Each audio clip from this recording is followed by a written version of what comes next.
Kita akan buka dari kitab Imamat pasal yang ke-10.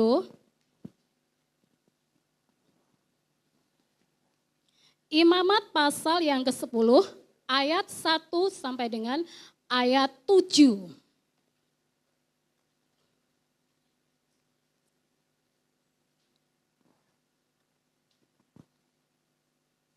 Imamat semuanya sudah ketemu ya Bapak Ibu ya? Ya, kita akan baca secara bergantian. Saya akan mengawali membaca dari ayat yang pertama, Bapak Ibu akan baca mulai dari ayat yang kedua, seterusnya dan sampai ayat yang terakhir, ayatnya yang ketujuh, kita akan baca secara bersama-sama. Kematian Nadab dan Abihu. Kemudian anak-anak Harun, Nadab dan Abihu, masing-masing mengambil perbaraannya, membubuh api ke dalamnya, serta menaruh ukupan di atas api itu. Dengan demikian mereka mempersembahkan ke hadapan Tuhan api asing yang tidak diperintahkannya kepada mereka.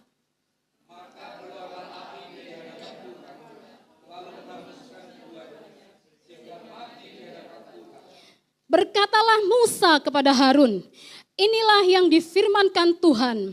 Kepada orang yang karib kepadaku, kunyatakan kekudusanku. Dan di muka seluruh bangsa itu akan kuperlihatkan kemuliaanku. Dan Harun berdiam diri. Kemudian Musa memanggil Israel dan Elsafar, anak-anak Uziel paman Harun. Lalu berkatalah dia kepada mereka, datang kemari, angkatlah saudara-saudaramu ini dari depan tempat kudus keluar perkemahan. Mereka datang dan mengangkat mayat keduanya, masih berpakaian kemeja, keluar perkemahan seperti yang dikatakan Musa. Kemudian berkatalah Musa kepada Harun dan kepada Eleazar dan Itamar, anak-anak Harun, janganlah kamu bertabung dan janganlah kamu berduka cita, supaya jangan kamu mati dan jangan Tuhan memurkai segenap umat ini. Tetapi saudara-saudaramu, yaitu seluruh bangsa Israel, mereka lah yang harus menangis karena api yang dinyalakan Tuhan. Kita baca bersama.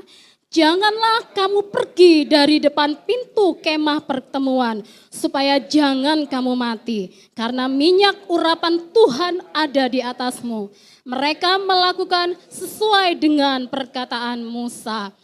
Amin. Bapak, Ibu, Saudara kekasih dalam Tuhan Yesus Kristus, seperti yang disampaikan oleh Bapak Gembala di awal bulan, yaitu minggu yang lalu, selama 1 bulan ini kita akan sama-sama terus belajar tentang buah-buah roh.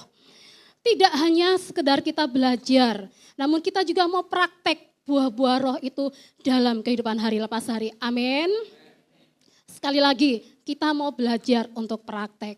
Bapak Ibu, Tuhan itu menantikan setiap anak-anaknya orang percaya itu berbuah. Amin. Tuhan tunggu saatnya kita itu berbuah Bapak Ibu. Seperti halnya seorang petani yang menanam pohon ya, petani buah menanam pohon. Hari yang dinanti-nantikan adalah hari penuaian. Saat petani ini menuai hasilnya. Nah, buah yang dinantikan oleh Tuhan bagi setiap kita bukan hanya sekedar berbuah. Tapi buah itu yang pertama harus lebat.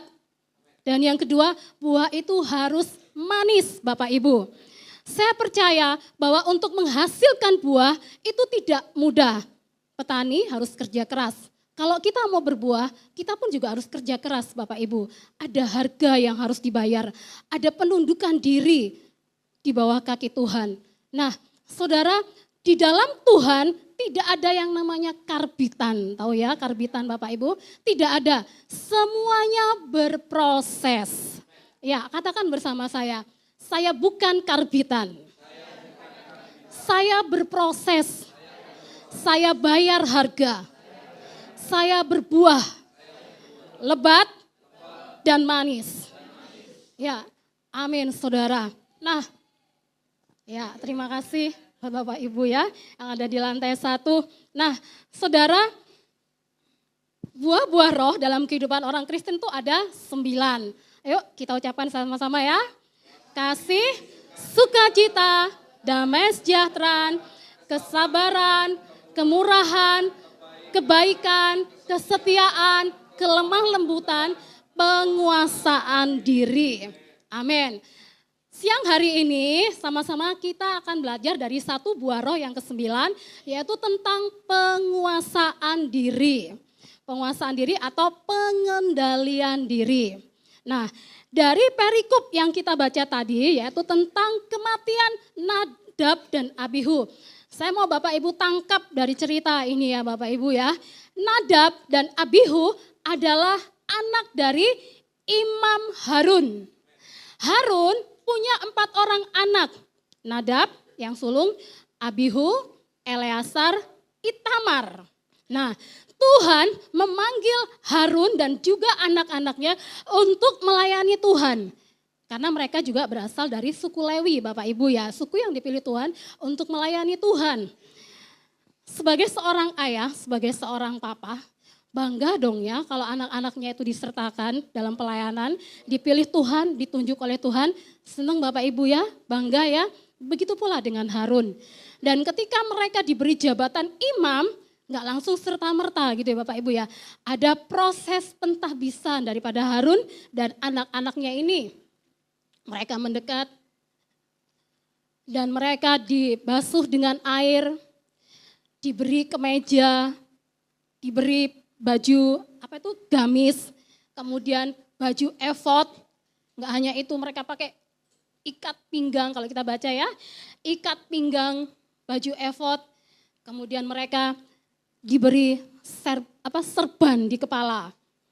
Belum lagi nanti ada darah yang dicucukkan di cuping telinga, ibu jari tangan kanan, ibu jari kaki. Nah, seperti itulah. Karena memang melayani Tuhan ini sesuatu yang sakral kudus gitu Bapak Ibu ya. Kemah suci yang didirikan aja dari bahan-bahan yang harus tepat gitu. Dan kemah ini disucikan, dikuduskan. Hewan-hewan yang disembelih, dipersembahkan juga adalah hewan yang pilihan, tidak bercacat. Imam yang melayani juga harus orang pilihan Tuhan dari suku Lewi, dan ketika mereka melayani, mereka juga harus mengenakan jubah seorang imam. Jadi nggak main-main Bapak Ibu.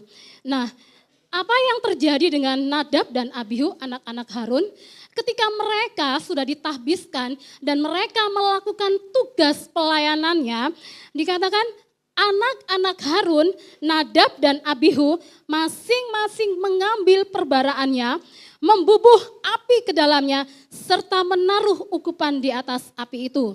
Dengan demikian mereka mempersembahkan ke hadapan Tuhan api yang asing. Api yang asing, api yang tidak dikenal oleh Tuhan. Mereka tidak ada dalam penguasaan diri. Sumber api yang mereka gunakan ini tidak sesuai dengan instruksinya Tuhan Bapak Ibu. Nah, seharusnya mereka tuh mengambil dari saya pernah baca Bapak Ibu, mereka tuh harusnya mengambil api dari mezbah tembaga. Tapi yang mereka ambil, tapi yang Nadab dan Abihu ambil, ini sumber dari api yang lain. Nah, api yang akan membakar korban, ukupan itu api yang sudah disucikan, dikuduskan gitu Bapak Ibu ya. Jadi mereka ambil dari sumber api yang lain, api asing, api yang tidak dikenal oleh Tuhan. Ketika saya membaca perikop ini dan ketika saya merenungkannya sambil mempersiapkan firman Tuhan, saya berkata dalam hati begini loh, seharusnya Nadab dan Abihu ini tahu gak sih kalau itu dilarang oleh Tuhan? Harusnya tahu gak Bapak Ibu? Harusnya tahu. Mereka sudah ditahbiskan, mereka pegang jabatan imam. Mereka ini harusnya tahu Bapak Ibu. Tapi kenapa kok bisa langsung salah gini ya? Padahal ini awal pelayanan Nadab dan Abihu. Seakan-akan kalau kita lihat, kita baca dari pasal 8, 9, 10, proses pentahbisan Nadab dan Abihu menjadi seorang imam lebih lama dari proses pelayanannya mereka. Baru ditahbiskan, mereka melayani, buat kesalahan di hadapan Tuhan karena tidak ada penguasaan diri. Apa yang terjadi terhadap Nadab dan Abihu? Mati Bapak Ibu, disambar oleh apinya Tuhan. Seharusnya api Tuhan ini menyambar korban persembahan yang diberikan gitu loh. Tapi yang disambar adalah Nadab dan Abihu. Mereka mati seketika. Musa ngomong kepada Harun, kamu jangan nangis, kamu jangan berduka cita, kamu jangan berkabung atas kematian anakmu. Nanti kamu pun akan ikut mati. Dan Tuhan akan murka kepada seluruh umat Israel. Harun, kalau Bapak Ibu sebagai papa di posisi Harun, sedih nggak sih anaknya mati? Sedih, Bapak Ibu. Baru aja ditahbiskan, baru mulai melayani Tuhan, kok mati. Dan ketika mati, nggak boleh lagi nangis. Harun nggak boleh nangis Bapak Ibu. Kalau kita baca tadi ya, jangan nangis, jangan berkabung, nanti Tuhan murka. Dan kamu pun ikut mati. Sedih Bapak Ibu, orang tua mana yang kalau anaknya mati gak nangis Bapak Ibu ya. Nah saudara kekasih dalam Tuhan, betapa pentingnya penguasaan diri dalam kehidupan setiap kita orang percaya. Penguasaan diri, saya percaya bahwa penguasaan diri ini juga harus dilatih hari lepas hari. Penguasaan diri adalah kemampuan untuk mengendalikan pikiran dan kebiasaan buruk dalam kehidupan hari lepas hari. Harus punya penguasaan diri, bukan simsalabim Bapak Ibu ya. Saya percaya semuanya berproses, kita tidak ada yang sempurna. Saya pun belajar untuk melakukan penguasaan diri. Nah, saudara kekasih dalam Tuhan Yesus, banyak sekali contoh-contoh. Kalau kita lihat dalam Alkitab, orang yang tidak bisa menguasai diri. Saudara ingat Imam Eli punya anak siapa? Hofni dan Pinehas. Mereka juga melakukan kesalahan di hadapan Tuhan gitu loh ya. Anaknya ini korban persembahan yang harusnya diberikan kepada Tuhan. Mereka ambil garpu kemudian dicucukkan dimakan sama Hofni dan Pinehas. Fatalnya lagi Imam Eli gak tegur anak-anaknya Bapak Ibu ya. Kalau kita baca itu. Mati Hofni dan Pinehas. Tidak ada penguasaan diri. Padahal Nadab, Abihu, Hofni, Pinehas ini adalah orang-orang yang seharusnya melayani Tuhan, betul? Tuhan gak pandang ketika mereka melakukan kesalahan. Ya meskipun kamu anak imam besar Harun, meskipun kamu dari suku Lewi, meskipun kamu udah ditahbiskan, salah ya salah di hadapan Tuhan. Mati hukumannya. Mungkin kalau di dunia ini kalau kita lihat, ya di penjara gitu Bapak Ibu ya, melakukan kesalahan masuk penjara, bebas keluar lagi. Tapi kalau di hadapan Tuhan tidak ada yang namanya dosa besar, tidak ada yang namanya dosa kecil Bapak Ibu ya. Oleh sebab itu jangan kita main-main dengan Tuhan. Hormati kekudusan Tuhan. Jangan main-main dengan Tuhan karena Tuhan pun tidak pernah main-main terhadap hidup saudara dan saya. Amin. Nah, saudara kekasih dalam Tuhan Yesus Kristus,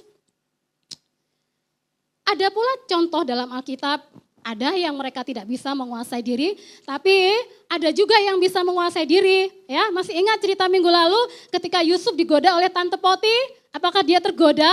Tidak, Bapak Ibu, dia tetap masih dia bisa menguasai diri. Dia pergi lari meninggalkan rumah. Daniel, ketika ketika Daniel dan teman-temannya disuruh untuk makan sisa hasil santapan raja, minuman raja, mereka menolak. Mereka tetap dalam penguasaan diri. Penguasaan diri, saudara, ibaratnya sebuah kendaraan itu ada remnya. Dan remnya ini bukan rem yang rusak, remnya ini pakem gitu saudara ya. Remnya ini pakem. Nah, kalau remnya rusak, remnya blong, bahaya bagi yang mengemudikan kendaraan tersebut. Bisa mati.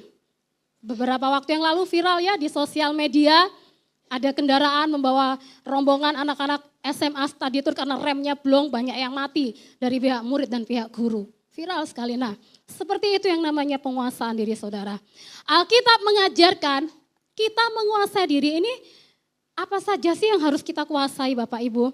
Menguasai diri, pikiran yang harus kita kuasai. Katakan bersama saya, pikiran. Kemudian lidah. Kemudian mata. Kita menguasai diri terhadap pikiran, terhadap lidah yaitu ucapan, dan juga terhadap mata. Apa yang kita lihat sehari-hari. Nah, saudara kekasih dalam Tuhan, kita akan pelajari satu persatu.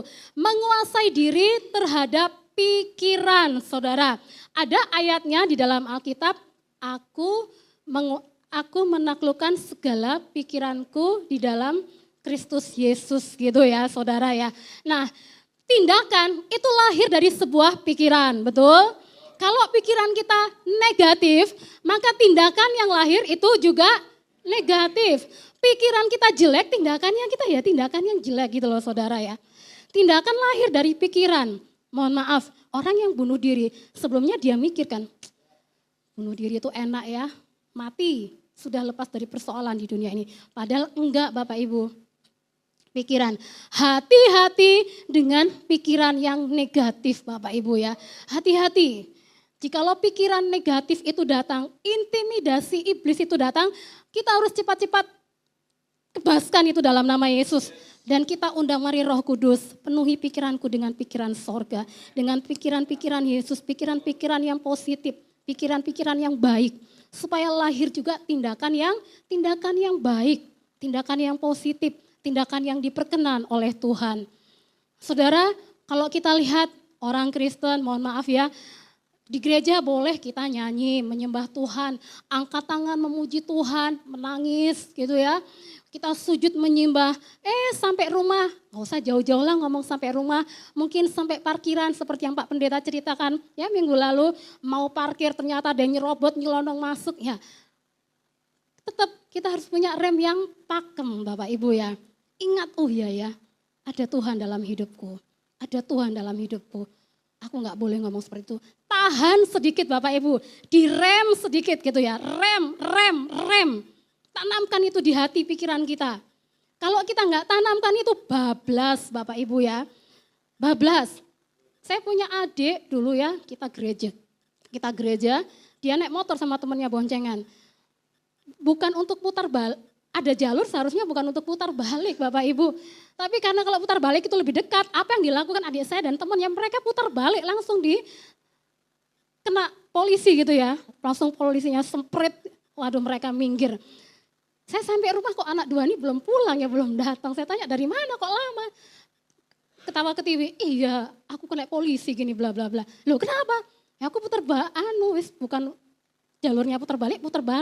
Nggak tahu ada polisi. Mereka pede aja waktu putar balik, dipikirnya nggak ada polisi Bapak Ibu ya. Padahal itu pulang gereja loh, pulang gereja Bapak Ibu. Pulang gereja, saya dalam hati oh my God pulang gereja ketangkep polisi, yang bener aja Mbak, saya bilang gitu. Yesus katanya gitu. Lah kamu, ya enggak lah aku putar balik lah saya bilang gitu. Ya enggak lah putar balik lah Bapak Ibu ya. Hal-hal kecil loh, kelihatannya hal-hal sepele. Tidak ada penguasaan diri. Gimana dengan hal-hal yang besar kalau tidak ada penguasaan diri Bapak Ibu ya. Penguasaan diri di gereja, bahasa lidah. Kiarata kayara lama syekete karabara bahasa lidah. Sampai di rumah bahasa kasihnya tidak keluar Bapak Ibu.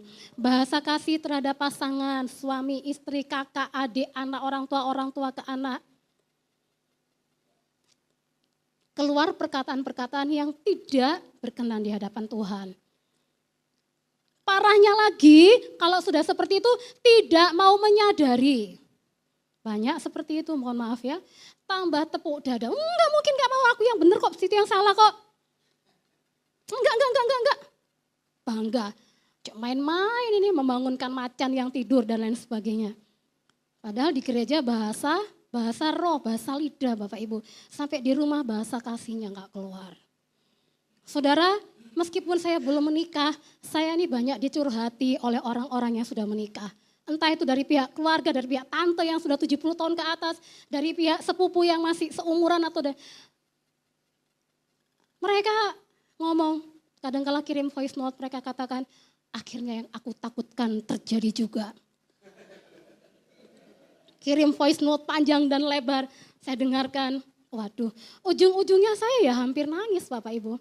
Ya saya kirim voice note juga, saya enggak hakimi kamu. Saya memaklumi kamu, saya bilang, saya mengerti posisi kamu. Tapi apapun yang terjadi, kalau suamimu seperti itu api, kamu jangan ikut-ikutan jadi api. Kamu harus jadi air Bapak Ibu. Air ini akan memadamkan api. Betul? Kalau tidak ada yang mau ngalah, ujung-ujungnya fatal bagi kehidupan rumah tangga. Kalau tidak ada penguasaan diri, fatal. Nah seperti itu, Bapak Ibu mungkin katakan, ya Kak Susan enak, belum menikah masih bujang. Loh siapa bilang, saya pun juga melatih penguasaan diri terhadap adik saya, terhadap kakak saya. Saya punya kakak, punya adik, kalau nggak ada penguasaan diri, perang Baratayuda Bapak Ibu ya. Nggak ada yang melerai, orang tua sudah nggak ada. Papa saya almarhum tahun 95, mama saya almarhum 2009. Ada persoalan, ya ada persoalan. Pernah yang namanya mungkin, ya namanya manusia Bapak Ibu, kan kita masih daging ya, betul ya. Mungkin dari hal-hal kecil, orang Jawa bilang kriwikan jadi grojokan Bapak Ibu. Perkara kecil jadi perkara besar. Ya sama-sama kita harus menguasai diri. Dan jangan gengsi untuk minta maaf Bapak Ibu. Jangan jaim, jangan gengsi untuk minta maaf. Jangan tambah pongah congkaknya ini dipolkan, ditinggikan Bapak Ibu. Ingat Herodes sombong Bapak Ibu, langsung ditampar oleh malaikat Tuhan. Mati. Dimakan cacing. Nebukadnezar ketika dia meninggikan diri, apa yang terjadi ya? Kalau Bapak Ibu baca itu ya, serem ya saya baca. Kok jadi kayak gini Tuhan ya? Nah, saudara kekasih dalam Tuhan, menguasai pikiran itu penting. Dan yang kedua, menguasai mulut, ucapan, lidah harus terkendali. Saudara kasih dalam Tuhan. Kita buka dari Amsal 21 ayat 23. Minta tolong Vano dibukakan ya. Siapa memelihara mulut dan lidahnya, memelihara diri daripada kesukaran. Memelihara mulut dan memelihara lidah. Dalam kehidupan sehari-hari, di rumah tangga, di keluarga, di tempat kerja, di sekolah, di kampus dan lain sebagainya, kita harus belajar yang namanya memelihara mulut dan lidah Bapak Ibu. Memelihara mulut dan lidah enggak hanya berlaku di tempat kerja. Oh, rekan kerja yang baik dong, ngomongnya alim. Begitu di rumah hilang semuanya. Keluarga, anak istri berasa kok di luar kayak gini, di dalam kok seperti ini ya, di dalam rumah kok seperti ini ya. Beda ini ya, mana yang asli gitu ya. Semua orang yang ada di sekeliling kita harus bisa merasakan buah. Jangan hanya bisa orang rekan kerja, bos di tempat kita kerja yang bisa merasakan buah kita. Yang di rumah enggak merasakan buahnya, merasakan kecutnya Bapak Ibu. Atau parahnya lagi buahnya sudah busuk di rumah. Benjut gitu ya, busuk. Nggak bisa dimakan Bapak Ibu ya, dibuang. Yang bisa merasakan ya teman-teman di tempat kerja deh, bos. Jangan seperti itu Bapak Ibu ya. Memelihara diri.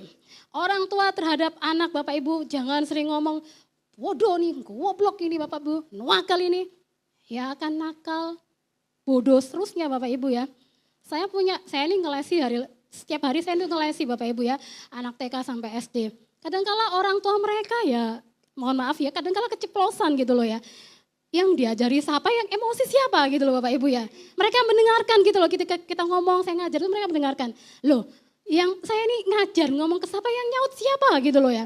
Memangnya bodoh kok ini, goblok kok ini, gitu ya nggak ngerti. Nah, apakah saya diam aja? Enggak Bapak Ibu, saya yang biasa nengkingi dalam nama Yesus. Setiap perkataan sia-sia aku cabut dalam nama Yesus. Tidak berkuasa dan tidak menjadi kutuk dalam hidup anak ini. Aku berkatakan anak ini pintar Bapak Ibu. Jadi ketika orang tuanya mengucapkan perkataan itu, saya enggak diam aja, saya tengking. Umi sendiri. Orang tuanya yang emosi Bapak Ibu, anaknya yang belajar, orang tuanya yang emosi. Kadang saya mau ngomong gitu ya, gimana ya, namanya mereka orang tua mau ngomong gitu kok sungkan, nanti dipikirnya ngajari, menggurui seperti itu Bapak Ibu ya. Ada yang seperti itu, ada juga yang orang tuanya anaknya belajar, wis gak ditengok, gak direken, wis pokoknya belajar. Ada yang tipe seperti itu Bapak Ibu ya. Kalau seperti itu aman, kenapa? Gak perlu tengking-tengkingan saat belajar. Tengking perkataan sia-sia gak akan terjadi seperti itu ya, aman. Saudara kekasih dalam Tuhan, penting untuk menjaga mulut dan lidah. Memelihara mulut dan lidah. Kita akan memelihara diri daripada kesukaran. Enggak usah diucapkan, perkataan itu kadang-kala kita berpikir perkataan itu harus diucapkan lewat lidah dan bibir. Lewat mulut, lidah gitu ya.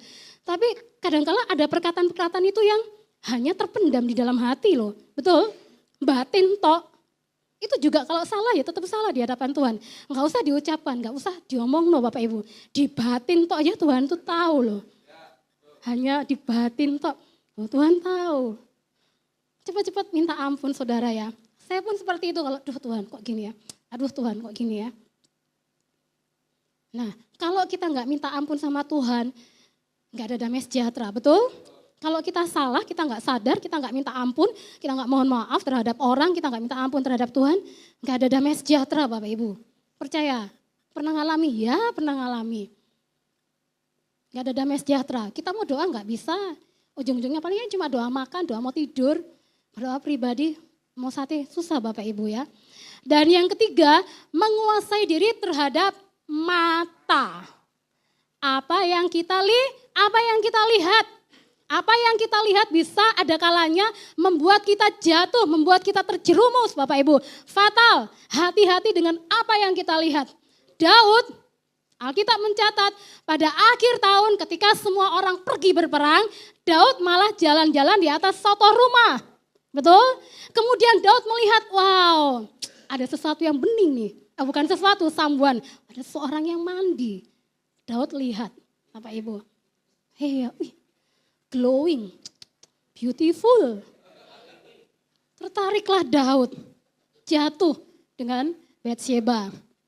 Betul? Siapa lagi? Simson, Bapak Ibu ya. Simson. Dia seorang yang gagah perkasa, kekuatannya ini luar biasa. Simson jatuhnya kepada siapa? Delila, perempuan dari lembah Sorek. Wah saudara, para perempuan ini kok hebat ya bisa menjatuhkan pria. Daud jatuh dengan Batsheba, Simson dengan Delila, Salomo juga ya, istrinya 700, gundiknya 300. Simson, wah bisa membunuh orang Filistin banyak. Tapi kelepek-kelepek jatuhnya dengan Delila. Digunting rambutnya, kekuatannya hilang Bapak Ibu. Karena tidak menguasai diri dengan apa yang dilihat Bapak Ibu ya. Mata.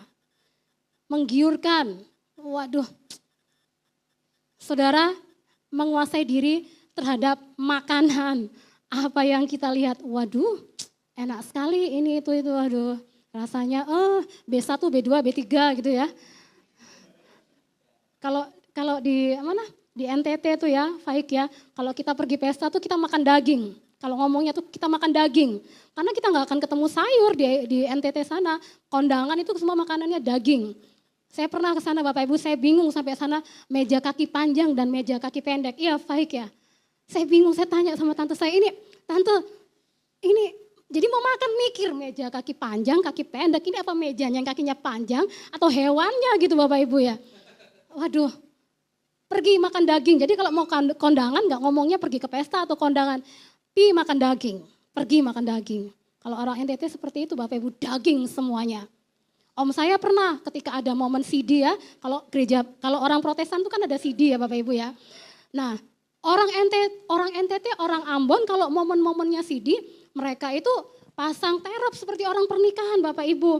Dan orang yang CD ini mereka akan terima tamu dari teman, dari saudara, dan mereka akan terima angpau Bapak Ibu ya. Kalau kita di Pulau Jawa ini mungkin ya, CD ya udah selesai gitu Bapak Ibu ya. Kalau di sana pasang terop orang tuanya, pesta. Om saya pernah ketika musim anak-anak CD banyak yang dikunjungi, pulang tensinya naik gitu ya. Aduh Om kenapa Om? Biasa Susan, habis makan daging. Terus, oh iya ya anak-anak CD. Terus gimana Om? Ya 1 malam lah di rumah sakit. Iya Bapak Ibu karena kebanyakan makan daging, di rumah A makan daging, di rumah B makan daging. Menunya daging juga Bapak Ibu kalau orang CD. Makan daging, kebanyakan daging, kedagingan ya. Perdagingan, kedagingan gitu Bapak Ibu ya. Tidak menguasai diri dengan apa yang dilihat. Ya bolehlah sekali-sekali makan. Tapi jangan sampai berlebihan. Apalagi kalau merasa ada punya pantangan Bapak Ibu ya. Minuman juga kalau makanan menguasai dirilah. Kalau minuman gak usah menguasai dirilah. Bapak Ibu sejujurnya saya tuh hari Kamis Jumat saya ini flu berat Bapak Ibu ya. Saya tuh mikir gini Tuhan kok pusing ya, kok geliang ya. Gimana nanti hari Minggu saya tuh jujurnya mikir gitu ya Bapak Ibu ya. Pusing gara-garanya saya ini minum apa ya Bapak Ibu. Minum yang dingin-dingin pokoknya saya beli, saya minum panas-panas. Saya minum padahal saya tahu saya orangnya kalau lagi panas nggak bisa minum dingin. Cuma karena ya kepengen gitu Bapak Ibu ya. Saya minum, kok kok malamnya langsung gejala flu, tenggorokan saya sakit untuk nelan, akhirnya bersin-bersin, pilek. Waduh, saya rada deg-degan, duh Tuhan ini gimana ya. Tuhan sembuhkan Tuhan, berdoa yang kenceng Tuhan. Pertama minta ampun dulu saudara ya. Tuhan ampuni ya Tuhan, ampuni. Kita harus tahu prosedurnya kalau sama Tuhan Bapak Ibu ya. Kan kita mau ngambil hatinya Tuhan, loh enggak apa-apa Bapak Ibu ya. Jangan minta sembuhkan Tuhan, ampuni Tuhan ya. Kalau saya salah. Baru berdoa minta Tuhan sembuhkan Tuhan. Menghitung hari Kamis, Jumat, Sabtu, Minggu, aduh Tuhan udah sampai mau hari Minggu. Gimana flu, bersin-bersin, wahing-wahing gak karu-karuan saudara. Tapi puji Tuhan, Tuhan sembuhkan. Ya seperti itu, hati-hati harus ada penguasaan diri Bapak Ibu ya. Ada ayatnya dalam Alkitab Matius 6 ayat 22 sampai dengan 23. Oh ya lupa ada di depan sini ya. Kita baca sama-sama Matius 6 ayat 22 sampai dengan 23. 23. Mata adalah pelita tubuh. Jika matamu baik, teranglah seluruh tubuhmu.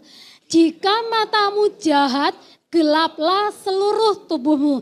Jadi, jika terang yang ada padamu gelap, betapa gelapnya kegelapan itu.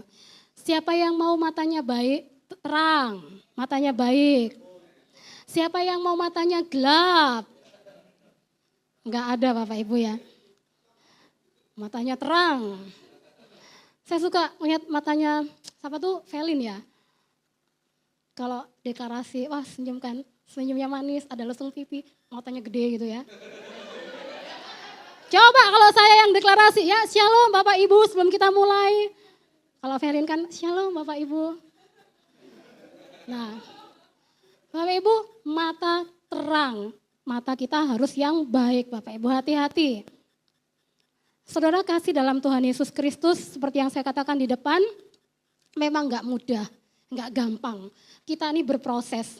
Buah yang dijual di supermarket atau di pasar, buah yang matang karbitan dengan buah yang matang di pohon, harganya mahal mana Bapak Ibu? Matang pohon, kualitasnya lebih enak. Meskipun harganya mahal, dicari sama konsumen Bapak Ibu, betul? Saya anak kos juga kalau beli buah milih saudara ya. Kalau matang karbitan, paling cuma dilirik tok dilewatin. Kecut lah paling itu, bayang lo, enggak deh. Mendingan beli buah yang matang pohon. Tuhan pun juga ingin kita tuh berproses. Di dalam Tuhan tidak ada yang simsalabim, di dalam Tuhan tidak ada yang karbitan Bapak Ibu. Berproses, rendah hati, ada penundukan diri, mau dibentuk oleh Tuhan. Kalau mau memiliki buah-buah roh. Ya kecuali kalau enggak kepingin, pokoknya urip ngene wae lah. Gak berbuah, gak popo, hati-hati nanti ditebang Bapak Ibu ya. Ditebang gak menghasilkan buah. Rasul Paulus pernah ngomong seperti ini di Filipi 1 ayat 22 sampai 23. Mati itu keuntungan, tapi kalau aku hidup berarti aku harus memberi buah. Aku pun tak tahu, ayatnya Bapak Ibu kalau aku pun tak tahu. Sama-sama enaknya loh ya, mati ya enak, hidup ya enak bagi Rasul Paulus. Kalau mati, hidup sudah memberikan buah, mati berhenti dari segala jeli lelah. Kalau hidup, ya wes hidup memberikan buah. Sama-sama enaknya gitu, gak masalah. Gitu Bapak Ibu ya. Mati, tutup mata, lihat Tuhan Yesus. Di sorga itu enak Bapak Ibu. Nah, saudara kekasih dalam Tuhan, mari sama-sama kita mau berproses. Kita mau memberikan hidup kita untuk dididik oleh Tuhan. Supaya hidup kita ini menghasilkan buah-buah roh. Buah yang lebat, buah yang manis, mempermuliakan nama Tuhan. Oh siapa sih itu? Siapa sih dia? Itu loh, Maria. Oh dia anak manis, rajin ke gereja. Oh itu loh, baik orangnya saudara. Baik orangnya, ngomongnya lembut ya, sabar. Ya sabar ngomongnya lembut. Jangan sampai, oh itu loh Maria, judes, juahat, cerewet, bawel, bencek no.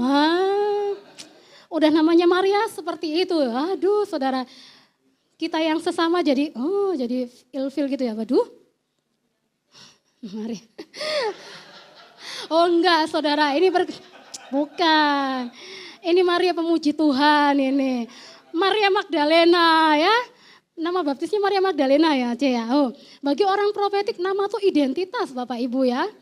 Maria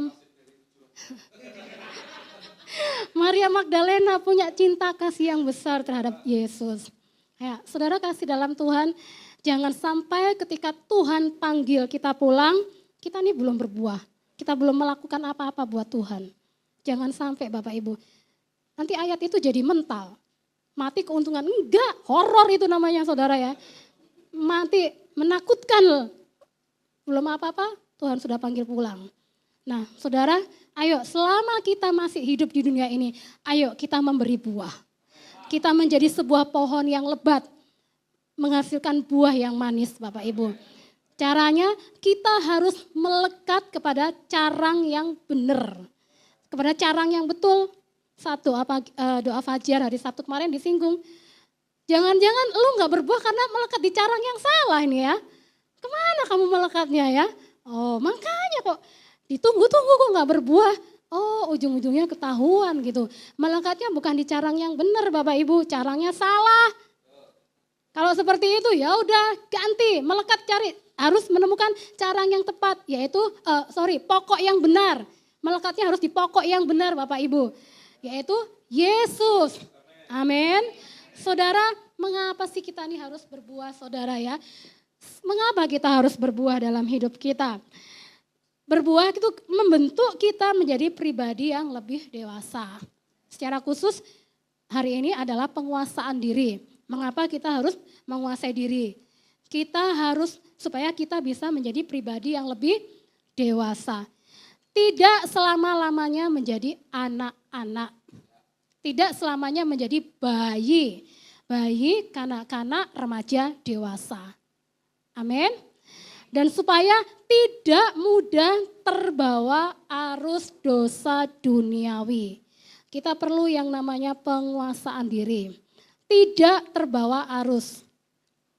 Tidak terbawa arus berarti melawan arus dong ya.